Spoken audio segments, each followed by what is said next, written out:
Everybody, it's Scott Steehn with winnersandwhiners.com. TGIF, everybody. It's one of my favorite segments of the week. We're going to take a look at the college football schedule and pick out our three favorite picks. And I'm going to go head-to-head with the other Scott here, the one and only Scott Reichel. Scott, you had your you started bitching way too much about being 2-1. I hate being 2-1. 2-1, that sucks. How'd that work out for you last week? I went 1-1-1 with my one push that should have been a win. So I should have gone 2-1 again. But Purdue, unfortunately, up 21 in the fourth against the fourth-string quarterback. It's outscored 14-0 in the fourth. And we end up pushing that one. 1-1, lost the other one. So even when I tried to avoid being 2-1, I did avoid going 2-1, but I probably should have been 2-1 because that one loss on Purdue was pretty bad. Yeah, that was a heartbreaker. Then I know you had LSU, and that was funny. That was just funny. They got nowhere near it. That was funny. And then the other one, I got Nevada late against UNLV. Nevada's been my secret cash cow so far this season. Yeah, that was a good play. I had Wake Forest -12, and that was a no sweat win. But we kind of whiffed on UTSA against FAU. And I can't figure out that FAU team because the offense isn't great, but that defense might actually be really good. Well, and then the other one is we had Louisville +3 against Vatech, and they scored a lot of points. They just couldn't stop anybody. Yeah, Vatech's another psycho team. You know, they're they were 3-15 against spread, conference road favorite. Doesn't matter. So 1-2 I go, and 1-1 you go. That takes us to. Takes you to 14-9-1 on the season. I am now sucking hind tit at 11-12-1, and it's time to get going, buddy. We're cruising through this season, so I've got to make my move, and I'm going to make it. I'm going to make it with my first pick here. Taking a look at the dogs of the Liberty Flames, buddy. The Liberty Flames against the Vatech Hokies. I'm going to fade Vatech until the cows come home. I think this is a classic look-ahead spot for Virginia Tech. They still have a gauntlet to run in Miami, Florida, Pittsburgh, and Clemson. Hugh Freeze, coach of Liberty, has done a nice job. He is a dog master throughout his career. He's 20-10 against the number as a dog, including 11-4 against the spread, coming off a win as an underdog. I think the Liberty Flames make themselves known on the national stage, Scott. Give me the Flames. Give me Falwell's boys, +15 points. So I actually wrote an article about that game for Winners and Whiners. Spoiler alert, I took Liberty with the points. Kind of same reasons that you mentioned on. So I can't hate on that pick. Virginia Tech offensively is very good. I do think having a bye for Liberty does help because you do have an extra week to prepare for this type of opponent. And this is considering the fact that the week after they play West Carolina. I think this is a Liberty Super Bowl in the regular season. I think that's a fair assumption. I was just going to say that. I think this is going to be the biggest game of their season. They may or may not make a bowl game. You just don't know how many bowl games are going to be around to be made. And this is the kind of team that may be left off the dance card. No, the Liberty's going to make a bowl game. I know going into the year. They could have 8 bowl games, and Liberty ain't going to make one of them. I'm just saying, I know according to college football, they kind of toss the win-loss requirements because of the fact that they don't know how many bowl games they're going to have, but they're going to try to have as many as they can. I understand that. I mean, the win-loss requirement isn't going to be a problem. They're going to be, I know. I think Liberty will play in one, but I see your point. They're ranked, so they have a chance to play in a pretty good bowl game if they end up running the table. Right. If they have even close to the normal number of bowl games, then Liberty obviously is a shoe-in. I'm saying they're ranked, so even in a short and whatever, I'm not going to say that they're going to run the table and get a New Year's Six bowl, but they might have a shot. Well, they will if they beat Virginia Tech. And they also play Coastal in the regular season finale, which is a pretty crazy game because you might have 2 undefeated. That should be a fun game. I think this is just too many points. I think this game means a lot to one of the teams, and I don't think it means much to the other one. I agree. I think that's a momentum-based thing. So based on that, I'm actually going to transition because I mentioned Coastal to my first play. These are out of order once again, or just in any order. I like Coastal Carolina minus the 17.5 against South Alabama, and that is available at -110 on FanDuel. Simply put, we've talked about Coastal. They're number 15 in the country. I still think they're being slept on.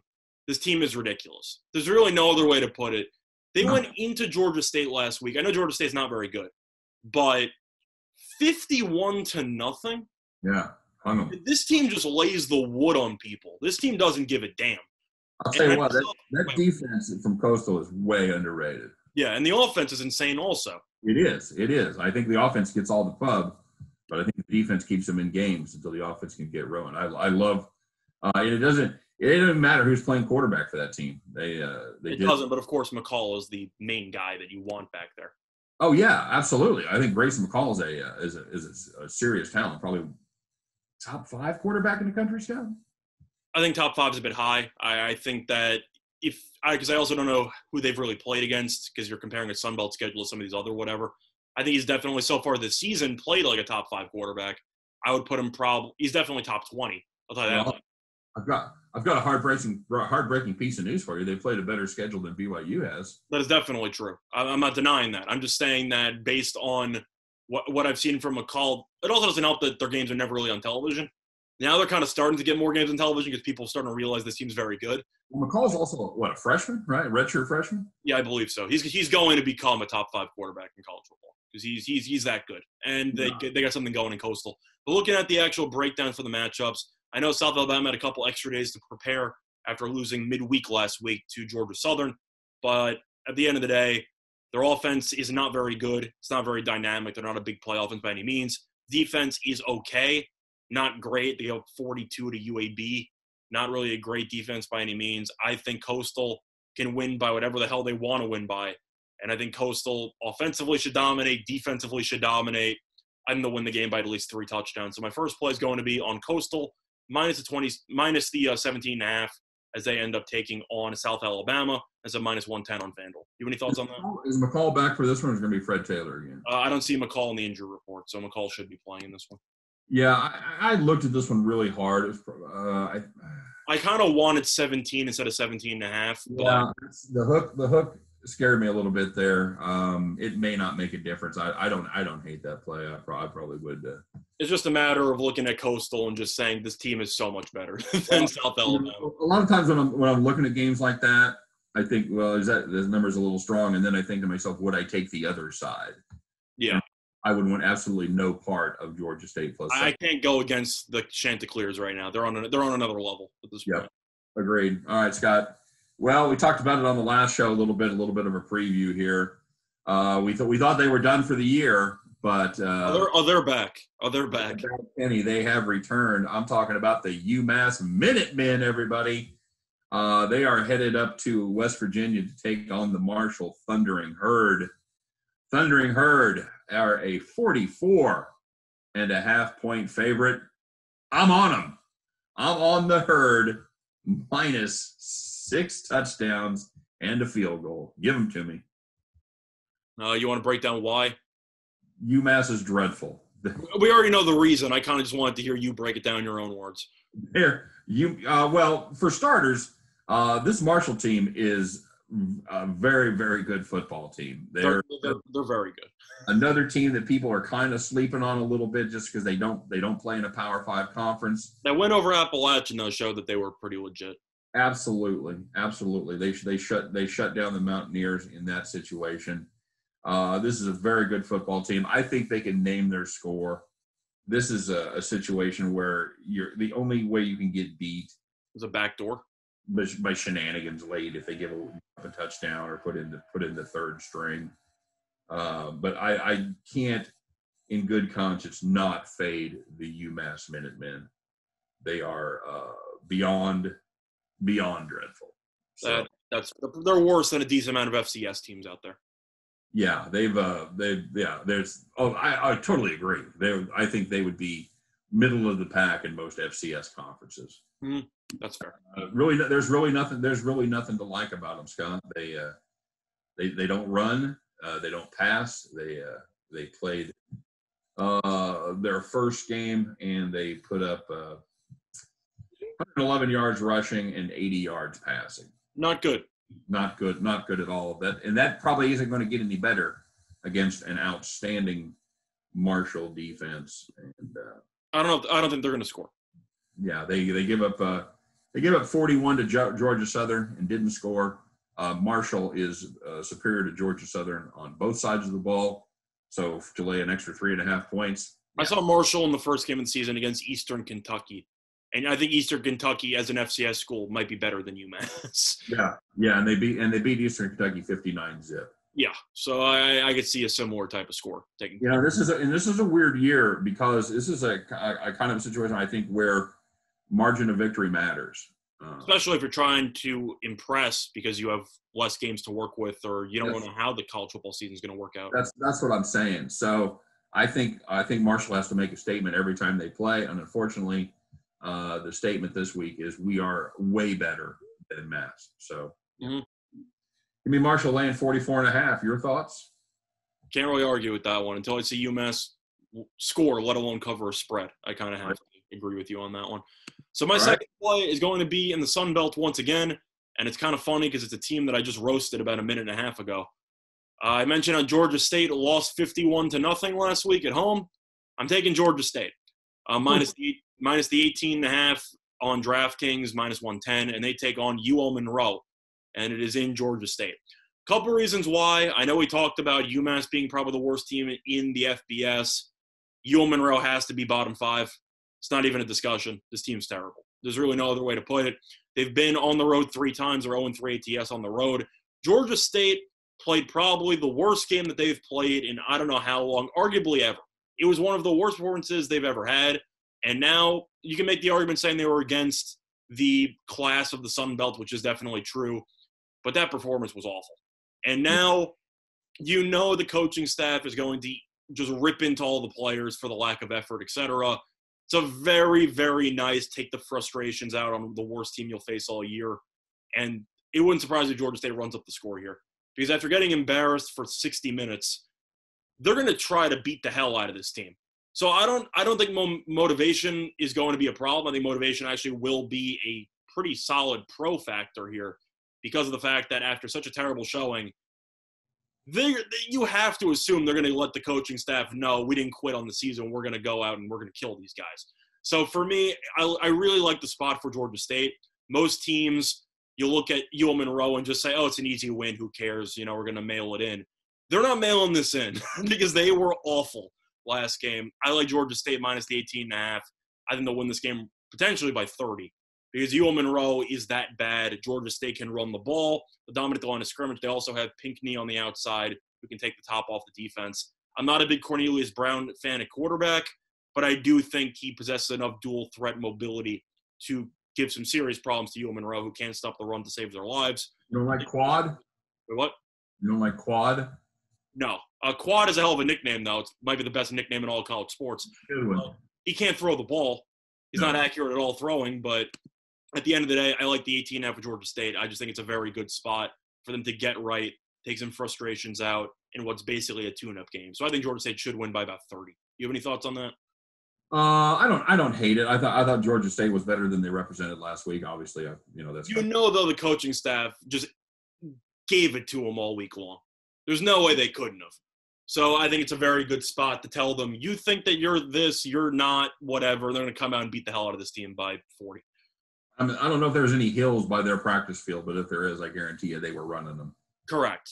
I think so. My logic there is mostly a fade on UL Monroe because they're that bad. But I do think that Georgia State should be motivated for this tune-up game, which is something that you're not used to seeing. So I like the spot here for Georgia State. Okay. Very good. I'm going to finish off with another play from the Sun Belt. Scott, I'm taking a look at Arkansas State and Louisiana Lafayette. I'm assuming you're laying in with the Ragins? I'm not. I'll play the under here, Scott. Oh, okay. I don't hate that play because I think the I don't know what's going on with Arkansas State's offense. I think the bloom is off the lily a little bit of this Arkansas State team as they've moved up in quality of competition. They were able to hang some big numbers on two pretty bad teams. Georgia State, they put up 59 on them, put up 50 on Central Arkansas. But play competent teams like Coastal, Troy, and Appalachian State, they've really struggled. They've averaged just over 16 points per game in those three contests. And the quarterback situation, Scott, is gone to hell. And I'm like you, I don't really understand it. I don't know if they figured out how to cover these guys. But their double-headed quarterback, where both of these guys look really good, have now looked very bad. in the last two games, especially against Troy and Appalachian State. I think this Louisiana Lafayette team is on par, probably with Troy. They're not as good as Lafayette. They're not as good as Appalachian State. Obviously, I think they're probably just as good as Troy. And problem with the Red Wolves, they can't run the football.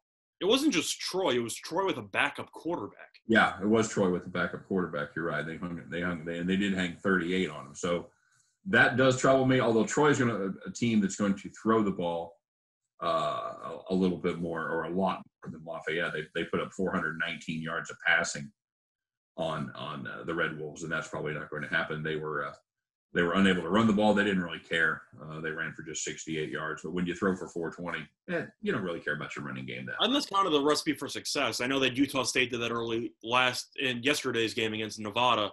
I feel like against Arkansas State, if you're one-dimensional with the pass, you're just going to treat them like the way people treat Mike Leach's offense. Rush three guys, drop everyone else in coverage. Right. I dare you to beat me. And I don't think Arkansas State's quarterbacks can actually beat them. Nope. They've really struggled. They've really struggled lately as they've dropped more men into coverage. These guys are very good at quick release and getting finding the open receiver in the face of the blitz. So teams just stop blitzing them. And have decided to double cover the two stud receivers. I like the under in this one. I don't really have a feel on the total. I mean on the side. I think that Louisiana Lafayette probably covers that number. It's either a get-right spot for Arkansas State or they're about to go in free fall. Yeah, that's and I think the free fall has started. That's my prediction. I don't like the hook with Lafayette leading the 14.5. That leaves the back door open for me, but I don't think we're going to get backdoored on that total. I'll take the under 68. Okay. My third play, once again, I'm going to be taking double-digit favorite. I talked about how I'm fading UL Monroe because they're one of the worst teams in the league or in the nation. I'm going to go back to the well here. I'm going to fade UNLV. I know I faded them last week. They kind of hung around a little bit longer than I thought they would against Nevada, but they ended up not covering. And now for this one, they're going to be 11-point underdogs against Fresno in UNLV. I'm taking Fresno minus the 11 at minus 112 on DraftKings. Fresno has been pretty inconsistent this season. They looked awful against Hawaii, then they looked really good against Colorado State. And I do like the balance Fresno State has offensively. They have Rivers as a running back, who I think is very good. Probably the most underrated running back in the entire Mountain West, who's very solid. Their quarterback, Herner, has been inconsistent, but he was great last game against Colorado State. So he went for 300-plus yards, 3 passing touchdowns. UNLV defensively is not good at all. They might be a little bit better than Utah State, but when you're setting the bar that low, it's already on the floor. I think that UNLV should lose by at least 2 touchdowns here. This team just isn't very good. The Mountain West has a couple of really good teams, decent amount of middle-of-the-pack teams, and 3 wow, how are you FBS teams. And I think UNLV falls into you should probably be in the FCS category. So for me, I'm going to go Fresno. They looked really good last week. Maybe I'm buying a little bit too high on them, but it's mostly a fade of UNLV. I just think Fresno should win this game by at least 2 touchdowns. You have any thoughts? Very good. Well, that completes the You have any thoughts on the Fresno game? I don't know enough about them yet. I still give them an incomplete. They played 2 wildly different games. Correct. And I feel like UNLV is definitely I don't want to say it's a layup for this offense, but I do really like how balanced Fresno tries to be offensively. And if they can dominate the line of scrimmage, which they should against UNLV, I think they should experience a lot of success offensively. And I don't think UNLV's offense is any good. No, they don't appear to be. I just think 11's too low, especially after what I saw from – don't get me wrong, I don't know the drop-off between Nevada and Fresno, but Fresno can run the ball a lot better than Nevada can. I think 11 is way too low. I think UNLV should be minimum 14-point underdogs in pretty much almost every game they play. Okay, very good. That's laying some wood this week, my brother. Yep. Well, so far it's been working out pretty well, so we'll see what happens. All right, so just to recap, I've got the Liberty Flames plus 15 against the Va-Tech Hokies. I am fading UMass and taking the Marshall Thundering Herd minus 44.5, and finishing off with my play from the Arkansas State Red Wolves and the Louisiana Lafayette Cajuns. I got the under 68 there, Scott. Yep, I got Coastal Carolina minus 17.5 against South Alabama, minus 110 on FanDuel. I got Georgia State minus 18.5 and minus 110 on DraftKings. And I got Fresno State -11 and -112 on DraftKings. Timber! Yep. That would, baby. Well, hopefully it works out. We'll see what happens, and we'll be back next week to recap it. And we'll be back later tonight with our NFL show. And Scott, I don't believe we're going to be doing Speedy Sports again. No, we're actually going to be doing a real breakdown this time. We're going to be doing a real breakdown of each and every NFL game. So pop yourself some popcorn, put your feet up on the stool, and maybe drink a cold one, because we're going to be strapping in and giving our full thoughts on each and every NFL game. So until then, that's going to do it for us. Make sure you stop by winnersandwhiners.com. Check out deep dives into every game, every single day, all the college games, all the pro games, everything you would want is right there at winnersandwhiners.com. And for myself, for Scott Reichel, for all of us over here at Winners and Whiners, appreciate you guys watching today. Make sure you drop us a line in the comments section. Let us know what you're playing for the college football weekend. We'd love to know what you're on. Maybe pick up a pointer or two and grab some ducats. And again, we appreciate it. You guys, hope every one of those tickets in your pocket turns into cash money back at the window. And we will see you tomorrow on Today in Sports Betting. Take care, everybody.